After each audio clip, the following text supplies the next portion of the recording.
नमस्कार, आप देख रहे हैं आवाज इंडिया, देश की भरोसेमंद आवाज, और मैं हूं इशिता चक्रवर्ती। आइए एक नजर डालते हैं देश विदेश से जुड़ी 20 बड़ी खबरों पर। भोजशाला मंदिर कमाल मौला मस्जिद विवाद मामले में हाई कोर्ट ने बड़ा फैसला सुनाया है।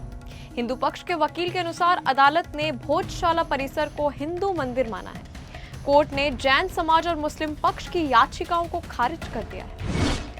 भोजशाला पर हाईकोर्ट के फैसले पर मौलाना साजिश रशीदी का बड़ा बयान।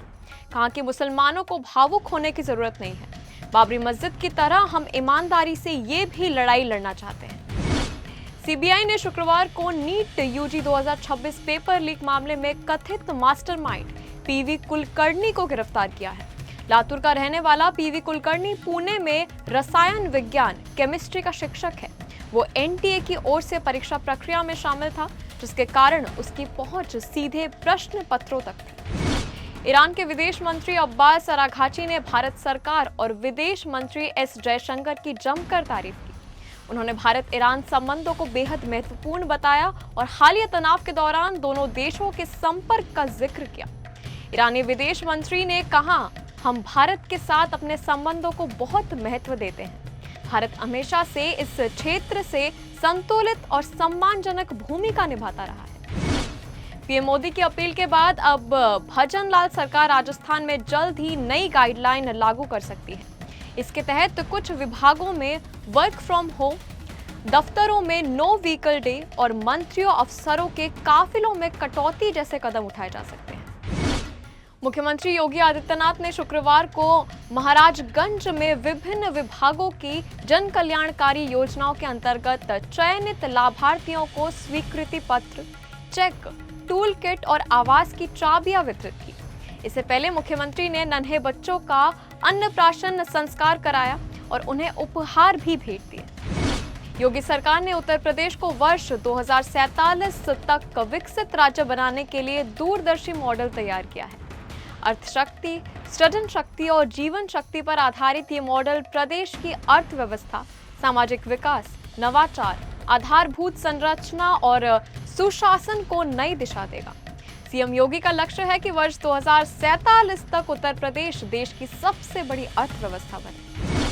महाराष्ट्र के मुख्यमंत्री देवेंद्र फडणवीस ने मुंबई में एक बड़ा ग्रीन डेटा सेंटर पार्क और एआई कंप्यूट हब बनाने के लिए एक ज्ञापन समझौता किया। ये समझौता am intelligence labs private limited के साथ किया गया। इस प्रोजेक्ट के तहत 1,14,000 करोड़ रुपए का निवेश प्रस्तावित है। इस योजना का उद्देश्य मुंबई में आधुनिक तकनीक को बढ़ावा देना है। केंद्रीय मंत्री किरेन रिजिजू ने कांग्रेस नेता राहुल गांधी पर उनकी विदेश यात्राओं को लेकर निशाना साधा। उन्होंने कहा कि राहुल गांधी संसद में बिना बताए विदेश यात्रा करते हैं। वहीं नियम के अनुसार यात्रा के बारे में 3 सप्ताह पहले सूचना देनी जरूरी है। पूर्व रॉ प्रमुख सामंत गोयल ने प्रधानमंत्री नरेंद्र मोदी के सुरक्षा काफिले को कम किए जाने पर गंभीर चिंता जताई। उन्होंने कहा कि मौजूदा अंतर्राष्ट्रीय हालात बेहद संवेदनशील और खतरनाक है। ऐसे समय में प्रधानमंत्री की सुरक्षा को कम करना देश हित में सही कदम नहीं माना जा सकता। पश्चिम बंगाल के मुख्यमंत्री शुभेंदु अधिकारी ने विधानसभा में कहा कि उनकी सरकार आने के बाद किसी भी तरह की हिंसा की आधिकारिक जानकारी नहीं है। उन्होंने कहा कि विपक्षी दल टीएमसी की ओर से लगाए गए इन आरोपों की पहल उचित जांच और सत्यापन किया जाएगा, उसके बाद ही कोई कार्रवाई होगी। जम्मू कश्मीर में शराबबंदी की मांग को लेकर हुआ भारी बवाल। शराब की बिक्री के खिलाफ बीजेपी ने शुक्रवार को श्रीनगर में जोरदार विरोध प्रदर्शन किया। पार्टी ने राज्य में शराब की दुकानों पर पूर्ण प्रतिबंध लगाने की मांग तेज की। विवाद इतना बढ़ा कि पुलिस को बीजेपी के नेताओं को हिरासत में लेना।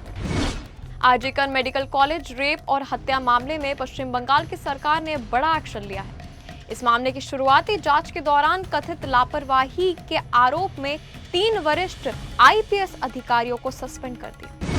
राष्ट्रीय जांच एजेंसी ने आज मुंबई की विशेष अदालत में याचिका दायर कर एल्गार परिषद माओवादी संबंध मामले के आरोपियों सुधा भारद्वाज और वरवरा राव की जमानत रद्द करने की मांग की। एजेंसी ने आरोप लगाया कि दोनों ने जमानत की शर्तों का उल्लंघन किया।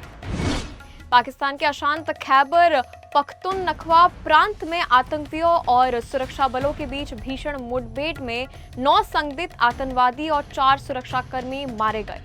अधिकारियों के अनुसार ये घटना गुरुवार देर रात बाजौर जिले में हुई, जब हथियारबंद आतंकियों के एक समूह ने मीना और इनायत कलाय क्षेत्रों में सुरक्षा चौकियों पर हमला कर दिया।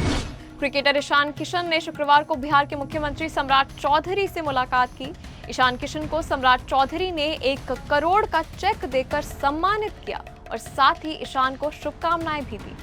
इस मौके पर बिहार के मुख्य सचिव प्रत्यय अमृत भी मौजूद रहे। इस साल की most awaited comedy film welcome to the jungle का ऑफिशियल टीजर हुआ रिलीज। अक्षय कुमार की जबरदस्त कॉमेडी और बाकी सितारों के मजेदार अंदाज से भरा ये टीजर लोगों को बेहद पसंद आ रहा है। मुंबई के कप्तान हार्दिक पांड्या के समर्थन में उतरे अश्विन। रविचंद्रन अश्विन का मानना है कि एमआई के खराब प्रदर्शन के लिए सिर्फ कप्तान हार्दिक पांड्या को जिम्मेदार नहीं ठहराया जाना चाहिए। विराट कोहली ने हाल ही में रिंकू सिंह की बहन और मम्मी से मुलाकात की। आरसीबी और केकेआर के बीच होने वाले मुकाबले से पहले होटल की लॉबी में हुई इस मुलाकात की तस्वीरें नेहा सिंह ने सोशल मीडिया पर शेयर की। बांग्लादेश के खिलाफ पहले टेस्ट मैच में मिली हार के बाद पाकिस्तान को एक और झटका लगा। पाकिस्तान पर ढाका में खेले गए पहले मैच के दौरान धीमी ओवर गति को लेकर मैच फीस का 40% जुर्माना और आईसीसी विश्व टेस्ट चैंपियनशिप से 8 अंक की पेनल्टी लगी। खबरों के सिलसिले में अब तक के लिए बस इतना ही। तब तक के लिए आप देखते रहिए आवाज इंडिया, सच्चाई।